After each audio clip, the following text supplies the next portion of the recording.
The courtroom held its breath long before anyone realized it. Wooden benches creaked under the weight of strangers, fluorescent lights hummed overhead, and a single sheet of paper lay on the table like a fragile bridge between ruin and redemption.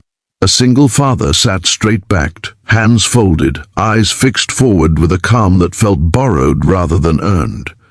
Beside him sat a woman in a simple dress, her shoulders tense, her breath shallow, her future hanging by a thread so thin it felt invisible. When the court officer reached forward without thinking, the father moved first, not loudly, not violently, but with a quiet certainty that seemed to freeze the air itself. And in that stillness, when the woman finally spoke a name she had not dared say aloud in years, the judge rose from his seat, stunned by a truth he could no longer ignore. If you believe that kindness still matters, that second chances can change lives, and that love sometimes shows up in the quietest ways, take a moment right now to like this video, share it with someone who needs hope, leave a comment, and subscribe to the channel. These stories live because you believe in them. The single father's name was Daniel, and the road that brought him into that courtroom had been long, uneven, and cruelly unfair. Years earlier, his life had collapsed in a way that never made headlines and never earned sympathy. His wife had died suddenly, leaving him with a daughter barely old enough to understand why her mother would never come home. Grief had no timetable, but bills did, and Daniel learned quickly how little room the world makes for men who are tired, broken, and trying anyway. He worked nights, packed lunches at dawn, and learned how to braid hair with hands better suited for lifting crates. He did not complain. He did not ask for help. He simply endured. The woman beside him, Emily, entered his life by accident, the way most life-changing people do. She had been standing in the rain outside a closed daycare, shaking, ashamed, and out of options, clutching paperwork that labeled her as irresponsible, unstable, unfit. Daniel had only meant to pass by, but something in her posture, the way she tried to make herself smaller than she already was, stopped him. He never learned exactly why he stayed. He only knew that sometimes you recognize pain because it looks like your own. Emily's past was heavy with mistakes she carried like stones in her pockets. Bad choices made when she was young, worse consequences that followed her like a shadow. She had tried to rebuild, tried to be careful, tried to stay invisible, but the system had a long memory and little patience. A misunderstanding turned into an accusation turned into a case. And suddenly she was sitting in a courtroom, her worth reduced to files and labels, her humanity an afterthought. Daniel supported her in the only way he knew how, quietly, consistently, without conditions. He drove her to meetings, helped her rehearse what to say, watched her hands when they shook, and reminded her she was not alone.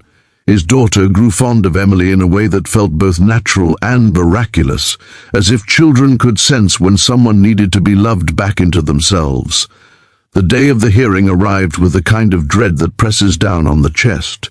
Emily wore a modest dress she had borrowed, smoothing the fabric again and again, as if trying to erase the past stitched into it. Daniel sat close, not touching, but present in a way that anchored her. When the proceedings began, the room felt hostile, not because anyone raised their voice, but because indifference can be sharper than anger. Then came the moment that shifted everything. A small, careless gesture from authority, a hand reaching too close, too familiar, too dismissive of boundaries. Daniel reacted without thinking, placing himself between Emily and the threat with a protective instinct forged by years of guarding something precious.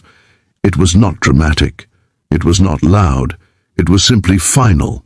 And that quiet refusal to let her be diminished again carried more weight than any argument.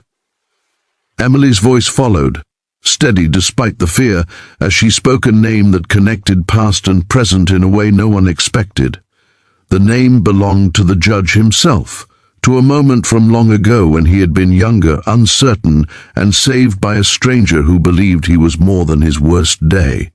Recognition moved through the room like electricity. The judge stood, not in anger, but in respect, confronted by the living proof that mercy given once can echo across lifetimes. The courtroom changed then, not because rules vanished, but because humanity returned.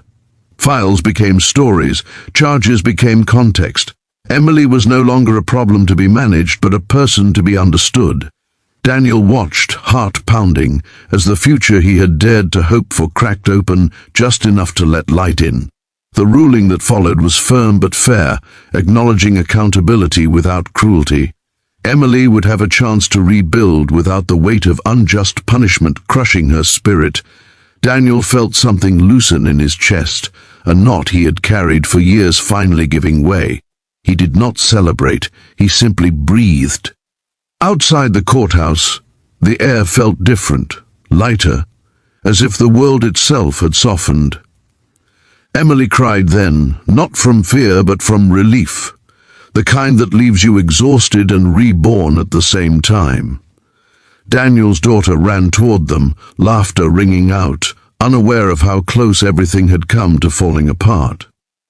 In that moment, Daniel understood that being strong did not mean standing alone. It meant standing still long enough for truth to catch up.